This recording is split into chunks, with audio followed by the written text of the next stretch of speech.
Hello everyone, it's end of day 2 at the international group stage. We had a lovely day with upsets and everything. I'm joined by Pandora today to discuss the main points of this day and see what are her highlights from what we saw, and also look forward to what's happening tomorrow. Hello Pandora, how was your day today? It's been long. It's dark outside. long day at Dota for you too. Huh. Yeah. So So yeah, going into the games, it seems like China is doing it. Everyone predicted it, but sometimes when you predict something, it happens the other way around. Not this year. How do you feel about the Chinese domination so far? I'm actually really happy to see it because I think they had that really awful hiccup to kind of leading into the group stages and everything with all of the COVID situation that happened. And it was no secret, my saltiness coming out and my pessimistic attitude of thinking that, this might be a big disaster for China, both could Aster play? Could they not play? What was going to happen with even, JT on IG? How was this all going to affect the rest of the team members, their strategies, their gameplay, the whole mental game of it all and everything else too, being, pressure and everything. And that just kind of just vanished. It just washed away like they're completely separate worlds and events that happened. And White Album is back on playing, even though yesterday he wasn't able to. All of the players are playing, and in fact, like you said, they're dominating. We've got both of the groups are being dominated by Chinese teams. So it's Yeah, it's a bit interesting. It's a bit interesting with Aster today because you just mentioned it. Let's not forget that Aster got tons of salty comments on their Weibo once they announced that everyone is tested positive and their tournament run was at risk just 2 days ago. So a lot of hate from the fans. And then today they just defeated the two-time TI champions, OG, who are not exactly the most loved team in China just because of the TI10 story. So I think it's a full redeemed story for Aster today. yeah, and it gives Also, them props momentum. to It'll give yeah. them the Also, momentum to going into tomorrow and the next 2 days. And they're like middle of the group pretty much. I mean, even at this point, maybe a little bit lower than middle, but really they still have quite a chance of being able to climb right back up and everything too. So nothing is over for them yet. yeah, of course, and you said both groups being dominated by China, Invictus Gaming, who are also in a COVID situation right now with JT and their coach. They are 9-1 in Group A. Vici Gaming are also 9-1 in Group B, followed by PSG LGD. So yeah. Elephant is still pretty much up there. Yeah, interesting thing with Elephant. So Team Spirit, a rough start on day 1, not great. But today they come and they take down the Dream Team from China 2-0. I guess that's good news for CIS. Yeah, Dota. I think people expected to see Team Spirit do something and cause some troubles along the ways. They had quite a surprising run at the Anna Major, and but I don't think anybody expected them to 2-0 Elephant the way that they did today. I think that was a pretty big upset and pretty surprising. Would you say it's the upset of the day? Most that and or along with the Team Aster and OG. I think that was a pretty big upset. I think most people were, because of Team Aster's situation and OG, again, coming into TI as a whole nother beast, from what we've seen the rest of the season and everything else from them. They come in and they just, tear through everyone, and they have that confidence and that swagger that comes right across. And, I think that people kind of expected to see OG take those both games, if nothing else, a 1-1. But yeah, so I think that was a pretty big upset. Yeah, OG are second in their group after 2 days with 7-3. And Evil Geniuses, who most people put, as favorites to win it all, along with LGD, PSG LGD, they are third place. They lost today to Elephant. Dota, man. Dota is so fun. I was going to say that, and it's interesting because there's really no way, like if you try to, draw the lines, like it doesn't make any sense. Like, okay, if you expect to see this team beating this team, then you would expect to see team Y beating them also, but then they don't. Then they turn around and dominate that team. Like it just feels like it's really kind of almost a free for all. In terms of how people are doing and everything. I think on paper, even the, SG Esports 2-0ing Fnatic, you might say, wow, that's a pretty big upset or something too.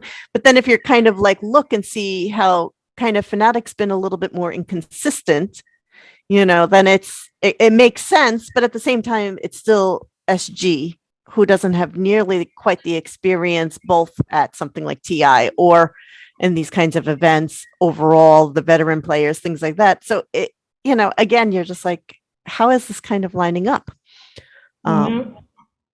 Maybe it's a lot more owed to the diversity of the drafts that we're seeing. We're seeing what I think we said earlier, almost 100 different heroes have been picked already. And it's only the second day of group stage.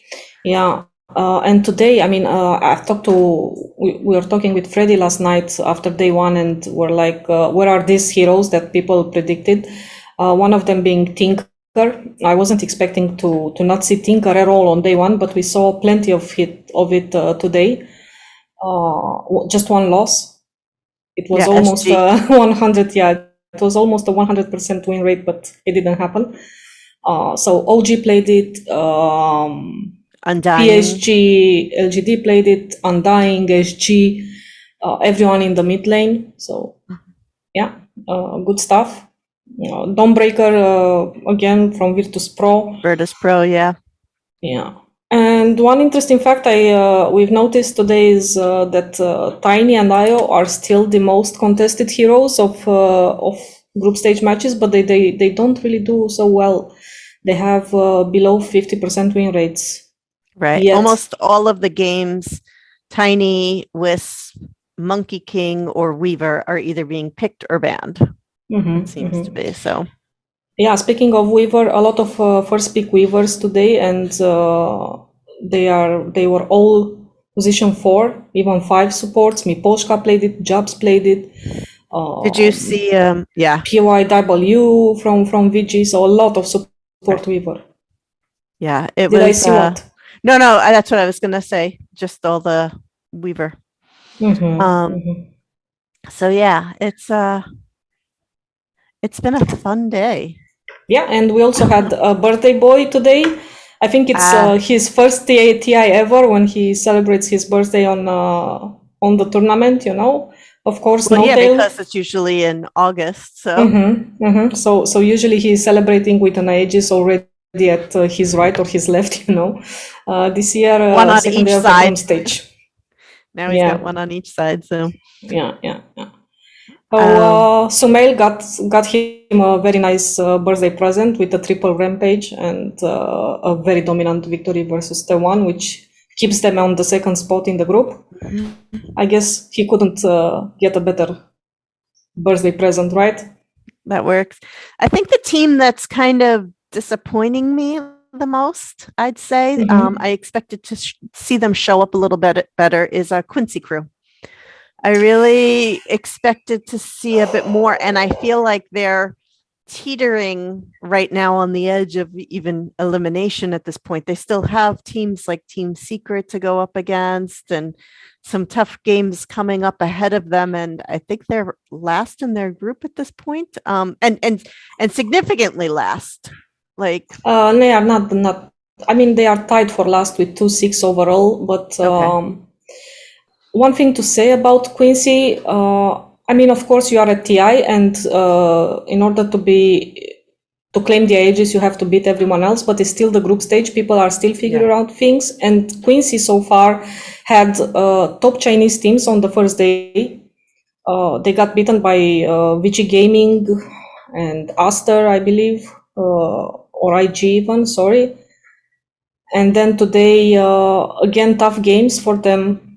They won one, they went 1-1 for Fnatic, and I just hope that through the last 2 days they will make a comeback, you know. Yeah, They I mean, should. I hope so, but they're one of the teams I think I was expecting to see much more trouble from them, giving other people a lot more trouble, other teams a lot more trouble, taking some surprising wins even. So this is something I was. Hopefully, Quincy Crew is doing better tomorrow and the day after, and we see more NA teams in the playoffs. But tell me one thing that annoyed you today, because I know what annoyed me. Maybe it's the same thing. Are we going to talk about our cheers? Oh God, God. Well, yeah, it's pretty sad that we can't have a crowd this TI, or we couldn't have any major at any major this year. But honestly, these cheers have been just distracting me so much, and at times I had to mute streams just to be able to focus. You know. Okay, so if Twitch chat wasn't bad enough, now we have the cheering, but not just that. I mean, how like even the chat wheel spamming from the teams, and then the cheer. It's like chaos in there. It's really kind of distracting. I think it would be great if Valve will put in an option where you can choose to either lower it or turn it off. Right now, that's not an option unless you completely mute the stream, and or I guess if you go to that first, the mainstream where they're doing more of the panel talking throughout the thing versus casting or something, because you don't really hear anything from in game on that then. But yeah, that's so that's my hope for the playoffs, that they will either tune it down, twink it, or allow us to have it or not, to toggle it off from the Twitch. That's my biggest wish right now, and I'm excited for day 3 when probably a lot of things will be decided.